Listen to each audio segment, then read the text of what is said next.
ناس كتير في 2025 عايزين يتعلموا مونتاج. بعد كده بيظهر اسئله كتير جدا: اتعلم على انهي برنامج؟ اتعلم انهي ستايل مونتاج؟ ابدا منين؟ هل المفروض ان اشوف كورسات ولا لا؟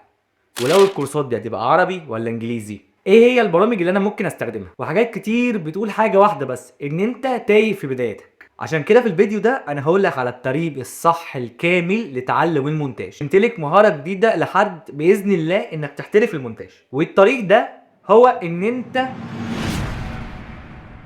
انا فتحت اللابتوب جوه دماغي فكرة ببدأ من الصفر عادي. الدنيا مش معقدة، اول خطوة اعرف البرنامج وبعدها كات بيست بقى عندك مشهد جامد. فكر في الصورة وركز في الصوت، لو الدنيا تخبط تتعدل تدوس على الدوس. مونتاج مش زرار، مونتاج قرار، عاوز صبر ودماغ وتعديل بالنهار. انا عارف انك ممكن تكون شايف المونتاج كده صعب، دي بتتعمل ازاي ودي بتتعمل ازاي ودي بتتعمل ازاي.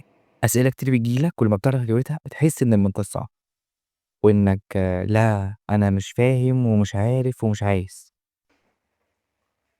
الحاجه اللي انت بتبقى فيها ديت اسمها عقليه المتخاذل.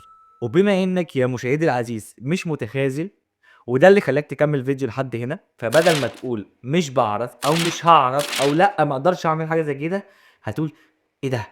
هو ازاي عمل كده؟ انا كمان عايز اعمل زيه.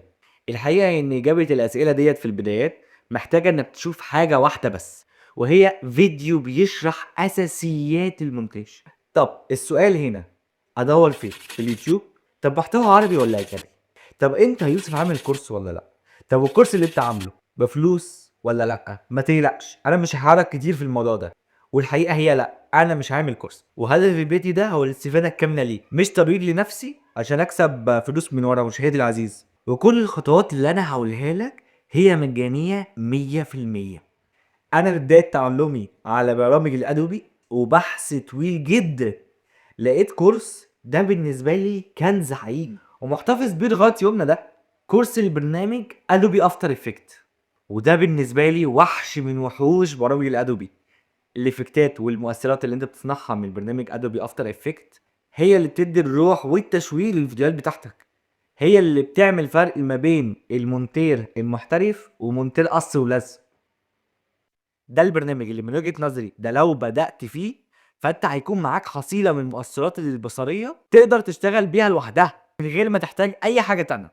طب يا عم يوسف، فين بقى البرنامج المجاني اللي بيعلمني المؤثرات البصرية؟ شوقتني يا عم، يلا هسيب لك لينك ليه مباشر تماما في اول تعليق، هيدخلك على كورس على اليوتيوب مجانا.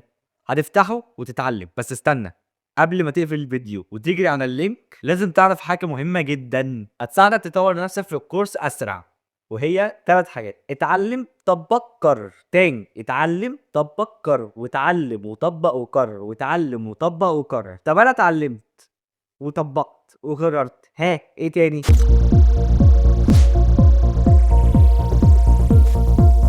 جاهز يا معلم؟ ظبط لي بس الاضاءه مظبوطه. الدنيا تمام عندك؟ تمام الدنيا عندك. هنا هنيجي للمرحلة التانية من تعلم الأساسيات، وهو فيديو واحد من أهم برامج الأفلام والمونتاج، وهو بريمير برو. خلينا متفقين إن إحنا لسه على الخطة المجانية. بعد ما تخلص الكورس بتاع افتر افكت، لو اتفرجت على فيديو ساعة واحدة بس شرح برنامج البريمير برو، هتكتشف إن الموضوع سهل جدا جدا جدا، لأن كل زرار وكل أداة موجودة في البريمير برو هي اللي اتعلمتها في افتر افكت، مع اختلاف بسيط في الواجهة. وده معلم الطريق اللي انا اخدته في تعلم الاساسيات بالطريقه المجانيه. طب سؤال هنا: ليه الاساسيات مهمه؟ عشان الخطوه اللي جايه، وهي ان الاساسيات زيها زي ادوات السباكه بالظبط. ايوه ما تستغربش، انا بتكلم على ادوات السباكه فعلا. بمعنى اصح، انت دلوقتي معاك الصنعه، بتروح كسباك بتعين الموقع اللي انت هتشتغل فيه على ارض الواقع، بخرج واقع. ومن خلال معرفتك بالادوات والتوصيلات هتسمع العميل عايز ايه، ودماغك لوحدها هترسم الطريق اللي توصل للنتيجة اللي محتاجها العميل. وهو كده بالظبط. وهي يا معلم انا عايزك تتفرج على فيديوهات متمنتجة جاهزة، وعايزك تفكر هو ممكن اعمل كده زيه ازاي، وجرب تعمل زيها او قريب منها. وافضل موقع تتغذى بيه بصريا هو الانستجرام، لان ده اللي موجود فيه كل الريلز القوية: افكار للكتابة، افكار للفونت، افكار للانتقالات. كل حاجة هتحتاجها هتشوفها هناك، وتوسع خيالك وتفكر هو ممكن اعمل كده زيهم ازاي. طب انا شفت ريلز وعجبني ومعرفتش برضو اعمل زيه. بص يا معلم، انت هتخش على اليوتيوب وتكتب How to edit reels in Premiere Pro or After Effects. خش ابحث عن الحاجة اللي انت محتاجها، بس في البداية استخدم كلمة السر وهي How to.